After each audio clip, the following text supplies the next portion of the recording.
जय श्री श्याम। राधे राधे दोस्तों, एक समय की बात है। किसी नगर में एक जेठानी व देवरानी रहती थी। देवरानी गरीब थी और जेठानी अमीर थी।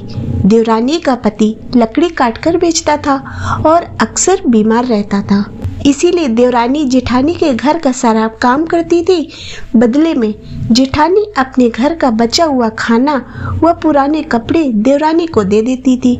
माघ के महीने में देवरानी ने सकट चौथ का व्रत किया और गुड़ व तिल लाकर तिलकुटा बनाया और सकट चौथ की कथा सुनी।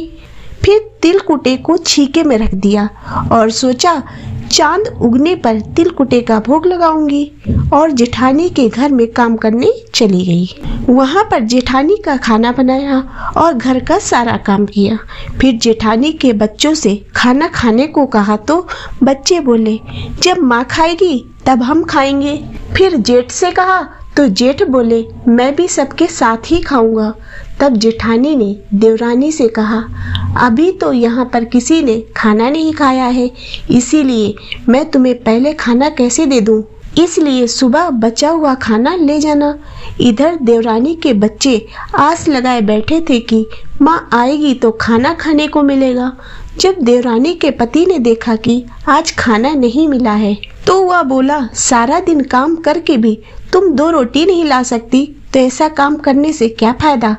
ऐसा कहकर उसने अपनी पत्नी को कपड़े धोने वाले डंडे से मारा। वह बेचारी गणेश जी महाराज को याद करके रोते रोते सो गई। उस रात गणेश जी देवरानी के घर में एक बच्चे का रूप बनाकर आए और बोले सो रही है या जाग रही है, मुझे भूख लगी है, कुछ खाने को दे दो। तो वह बोली मेरे घर में तो कुछ भी खाने को नहीं है, थोड़ा सा पूजा का तिलकुटा है, उसे ही खा लो। तिलकुटा खाकर गणेश जी बोले मुझे निपटना है, कहाँ निपटूं? तो देवरानी बोली पूरा घर लिपा पुता पड़ा है, कहीं भी निपट लो। फिर गणेश जी बोले पूछूं कहाँ? तो बेचारी पहले से ही कुटी पिटी पड़ी थी और नींद में भी थी। तो वह गुस्से में बोली जहाँ पोंछना हो पोंछ लो, और कुछ न मिले तो मेरे सिर पर पोंछ लो। तो गणेश जी ने ऐसा ही किया और देवरानी के सिर में पोंछकर चले गए। सुबह जब देवरानी जागी तो उसने देखा सारा घर सोने चांदी व हीरो से जगमगा रहा है, और जहाँ सिर में गणेश जी ने पोंछा था वहाँ पर हीरे लटक रहे थे। उस दिन देवरानी जेठानी के घर काम करने नहीं गई। तो जेठानी ने अपने बच्चों से कहा जाओ चाची को बुला कर लाओ, घर का सारा काम पड़ा है। बच्चे जब चाची के घर गए तो वहां देखा चाची और पूरा परिवार सोना चांदी समेटने में जुटा है। बच्चे दौड़कर अपनी माँ के पास गए और सारी बात बताई। जेठानी को बहुत गुस्सा आया और भागी भागी देवरानी के घर गई और बोली ये तुमने कहाँ से चुराया है? देवरानी ने बताया कि रात में गणेश जी आए थे, उन्हीं ने हमें ये सब दिया है। अगले दिन जेठानी ने भी वैसा ही किया। घर में ना कुछ बनाया ना किसी को कुछ खाने को दिया, और पति से बोली मुझे पीटो। पति बोला मैं क्यों पीटूं? तो वह बोली मैं कह रही हूँ ना मुझे पीटो।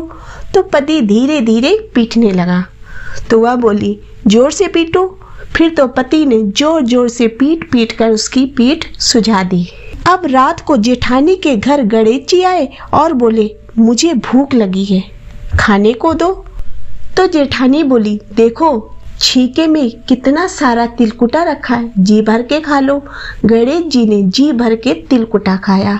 आप बोले निपटू कहाँ? तो जेठानी बोली देवरानी का घर तो मिट्टी का था, पर मेरा घर तो पक्का है, जहाँ मन करे वहाँ निपट लो।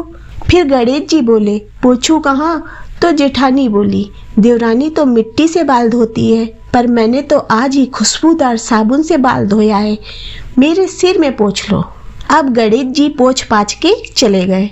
सुबह जब जेठानी उठी तो देखा चारों तरफ गंदगी ही गंदगी तथा बदबू आ रही थी। अब तो वह बैठकर रोने लगी। तब उसके पति ने उसे समझाया कि तुम्हारी देवरानी के पास तो सच में कुछ नहीं था और वह गरीब थी और दुखी थी, पर तुम्हारे पास तो सब कुछ था, फिर भी तुमने लालच किया, इसीलिए गणेश जी ने तुम्हें यह दंड दिया है। फिर जेठानी ने गणेश जी का ध्यान किया तो गणेश जी उसके सामने आए। तो जेठानी बोली प्रभु ये अपनी सारी माया समेट लो। गणेश जी बोले, पहले तुम्हारे पास जो धन है उससे देवरानी का हिस्सा दे दो। तो जेठानी बोली, ठीक है, मैं उसे उसका हिस्सा दे दूंगी। इस तरह से गणेश जी ने देवरानी को उसका हिस्सा दिलवाया। हे गणेश जी महाराज, जिस तरह से आपने देवरानी पर कृपा की उस तरह से सब पर दया करना। बोलो श्री गणेश जी महाराज की जय। तो दोस्तों, आशा करती हूँ कि आपको ये व्रत कथा पसंद आई होगी। यदि ये कथा पसंद आई हो तो इसे लाइक करें तथा चैनल को सब्सक्राइब करें।